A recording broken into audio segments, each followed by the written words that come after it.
going on, everyone? Ken here, and welcome to the Metropolis. In today's video, we're going to be talking about one of my absolute favorite recent scientific discoveries, or technologies might be a better word for it, the technology known as CRISPR and a recent update to it. If you're not familiar with the concept of CRISPR, you may be thinking it is the thing in your refrigerator that keeps your vegetables and whatnot nice and fresh. However, there is a scientific application for that term in the use of an acronym. Let's find out actually what it stands for and just get a little background into it. Essentially, though, it is a DNA splicing and modification scientific technology. CRISPR, as it is, stylized as such, as you know, nice and brandable, stands for clustered, regularly interspaced, short palindromic repeats. Well, what I know about it is that it facilitates the ability to modify genes, essentially. I first heard about CRISPR through this series here, Unnatural Selection on Netflix. I remember seeing the documentary for it a while ago, just being amazed at the fact that we were able to modify the genes of living beings in real time as they are, you know, already past the stage of formation. They're already born, obviously. I knew we had some capabilities to create, you know, the quote unquote designer babies, to modify eye color and scientifically shoot for certain characteristics. But the fact that we are now at a place where, with this technology, CRISPR, which is in its evolutionary phases right now, it's early, almost nascent, but with practical applications that we'll look at in a second here, abilities, is pretty profound and pretty leveling of the playing field, I'll put it. Because as I understand, this technology is one, and there are individuals in this series as well, Unnatural Selection, who realize that this is not just going to be a breakthrough. For some, it's a breakthrough for everybody because it's a technology that is inexpensive, relatively speaking, and profound in potential application. I highly recommend, if you have Netflix, checking out this series. Not to shill for it, but it is the one that really intrigued me and taught me about the technology. I could go through bits of the Wikipedia, but I would be giving you a very layman's, abbreviated description on the core features of the technology, which will probably be covered in the article we're going to look at in a second. But if you want to know some more background on CRISPR, I highly recommend checking out Unnatural Selection. They feature cases from individuals who suffered from sickle cell. And we see here, and by the way, as I always mention, any article that I show, the links will be in the description below so you can check them out for yourself. We see here that the first sickle cell patient treated with CRISPR gene editing technology is still thriving a year later. Here is the individual right here, Victoria Gray, who has sickle cell disease, volunteered for one of the most anticipated medical experiments in decades, the first attempt to use the gene editing technique CRISPR to treat a genetic disorder in the United States. And this was published the end of last year, so about a year ago, because right now we're actually on December 3rd of 2022, excuse me. So I haven't seen anything about them not doing well, so that would theoretically be 2 years this individual has been sailing. And this article, just for context, goes on to mention that for more than a year, Victoria Gray's life had been transformed. Gone were the sudden attacks of horrible pain that had tortured her all her life. Gone was the devastating fatigue that had left her helpless to care for herself or her kids. Gone were nightmarish nights in the emergency room getting blood transfusions and powerful pain medication. But one big question remained: would the experimental treatment she got to genetically modify her blood cells keep working and leave her free from complications of sickle cell disease that had plagued her since she was a baby? More than a year later, the answer appears to be yes. And she goes on to say, "I'm doing great." She's now 36. And during an interview with NPR, she mentioned that she's still doing well a year later. So these were the reasons that I was really intrigued by CRISPR. I'm also a big fan of Walter Isaacson, the biographer. He's done amazing biographies of Steve Jobs, Da Vinci, Einstein. Those are the ones I remember. He has this amazing one, I believe, called Innovators, which is actually not a single biography, but it talks about the technological all the way to Ada Lovelace, this individual right here, draws a line from the days of Ada Lovelace up to, what is it? I'm trying to remember. Xerox PARC, the beginning days of Apple and Microsoft, and the collaboration that it takes to achieve something like this. But me being somebody who was a big fan of Walter Isaacson and the CRISPR technology, I was immensely pleased to find that he had written a book about one of the founders of this technology, Jennifer Doudna, who's a pretty astounding individual in her own right. She has a very cool story. I believe she grew up in Hawaii, so she was kind of the other there, and she did some really cool stuff, and she's still pioneering. She has a partner as well that helped her with this. So it isn't exclusively Jennifer Doudna. I know she shared that credit with somebody. But just giving you this as the background to say, if you want to learn more about the technology, about the scientific operation of CRISPR, highly recommend checking out Unnatural Selection, just to dive in it if you've got Netflix. And then I've listened to the Audible version of Codebreaker, which is the Walter Isaacson book about Jennifer Doudna and the CRISPR technology. Amazing stuff. So now we have a new recent development in the CRISPR saga, as it were, and seeing where we're at now with this CRISPR technology. So we have this article from MIT. New CRISPR-based tool inserts large DNA sequences at desired sites in cells. Known as PASTE, which is a pretty cute name given the logistics of what they're going for here and accomplishing. Known as PASTE, P-A-S-T-E, the technique holds potential for treating a variety of diseases caused by faulty genes. So this was about 2 weeks ago this came out.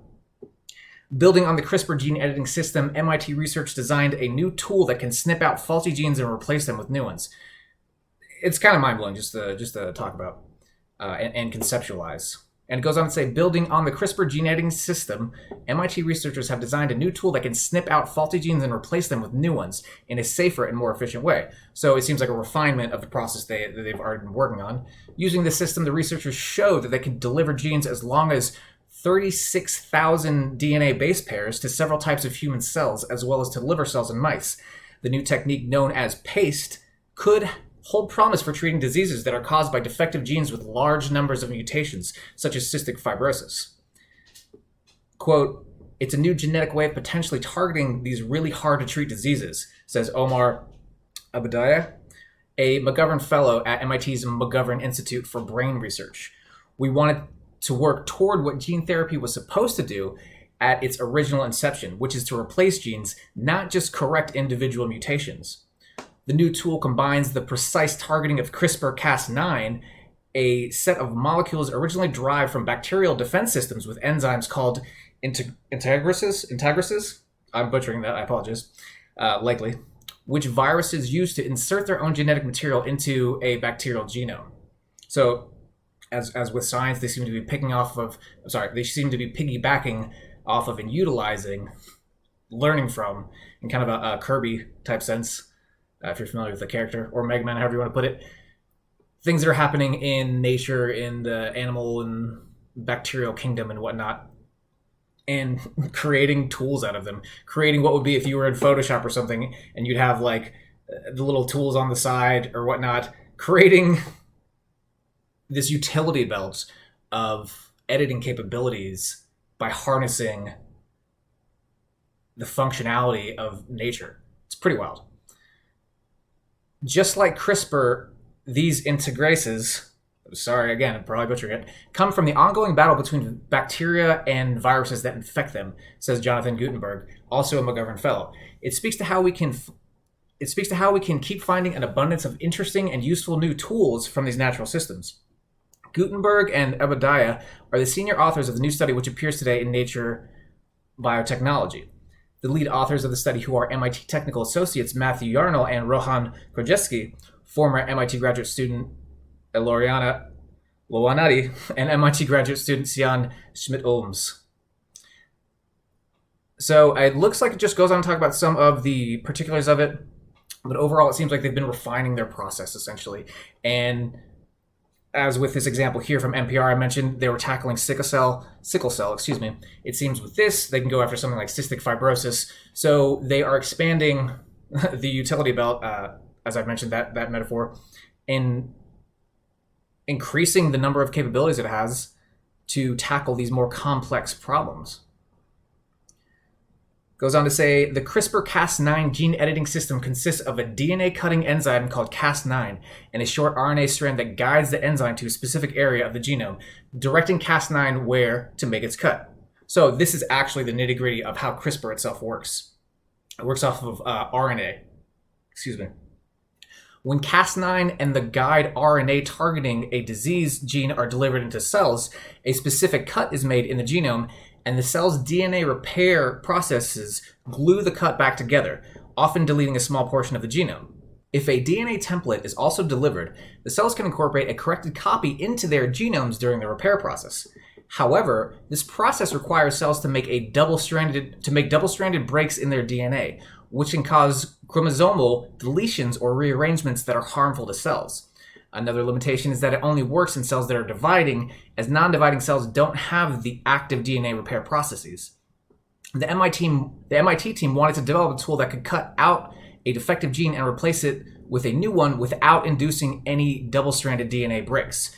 To achieve this goal, they turned to a family of enzymes called integrases, which viruses call bacteriophages, used to insert themselves into bacterial genomes. So this is wild and beautiful because I'm familiar with a handful of these. Bacteriophages, I've seen images of them. They look pretty wild. And just the whole concept of enzymes in general, not to sound very simplistic, but it just blows my absolute mind. These little bits of code, these little if this then that statements, and these functions. They're coding functions, basically, as you would have with JavaScript or C or whatever the case may be. They're functions. They're objects, as with object-oriented programming. And these enzymes are being utilized in a way that is increasing the efficacy of this process and decreasing any harmful ramifications of doing this type of procedure. Pretty amazing. For this study, the researchers focused on serine integrases, which can insert huge chunks of DNA as large as 50,000 base pairs. These enzymes target specific genome sequences known as attachment sites, which function as landing pads. When they find the correct landing pad in a host genome, they bind to it and integrate their DNA payload. In past work, scientists have found it challenging to develop these enzymes for human therapy because the landing pads are very specific, and it's difficult to reprogram integrases to target other sites. The MIT team realized that combining these enzymes with a CRISPR-Cas9 system that inserts the correct landing site would enable easy reprogramming of the powerful insertion system. The new tool, PASTE, or Programmable Addition via Site-Specific Targeting Elements, includes a Cas9 enzyme that cuts at a specific genomic site, guided by a strand of RNA that binds to the site. This allows them to target any site in the genome for insertion of the landing site, which contains 46 DNA base pairs. This insertion can be done without introducing any double-stranded breaks, which were what was causing the possible mutations and outcomes before. And it does this by adding one DNA strand first via a fused reverse transcriptase, then it's a complementary strand. So a clever little workaround in this case, I guess, to mitigate the double-stranded breaks. Once the landing site is incorporated, the integrase can come along and insert its much larger DNA payload into the genome at that site. So that's pretty beautiful. It looks like, I mean, with terms like payload and landing, it's hard for me not to envision metaphorical corollaries to space travel, moon landings, things of that nature. But it looks like they mitigated some of the complications by looking at a different side of things, which is more so the landing and some of the beginning parts of this process, as opposed to the meatier actual functional parts after the first DNA strand. So as if I'm understanding that correctly. So pretty brilliant stuff. Basically, it just looks like essentially a continual improvement on the process that they have and allowing them to treat more specifically, methodically, surgically doesn't even seem to cover it now. This granular, almost atomic level, or close to atomic, micron level of modification.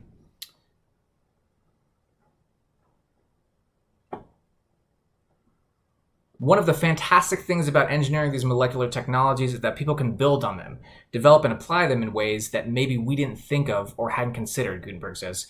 It's really great to be part of that emerging community. So this was all very, inspiring for me to hear. I'm so happy that this woman is still doing well.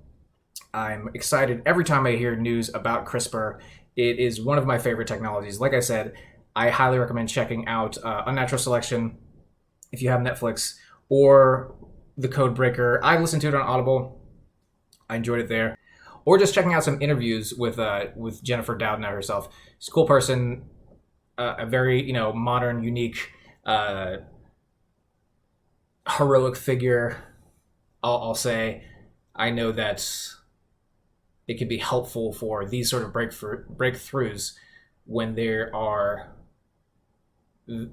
visual representations of pioneers. And that's not to take away from anything that she did. I'm just saying there is a mythos and a lore about her, and it's a quaint one given her upbringing. It's a relatable one, and it is one that sees her still being at the forefront of this technology, and a lot of these other teams and whatnot who are working on extensions of it.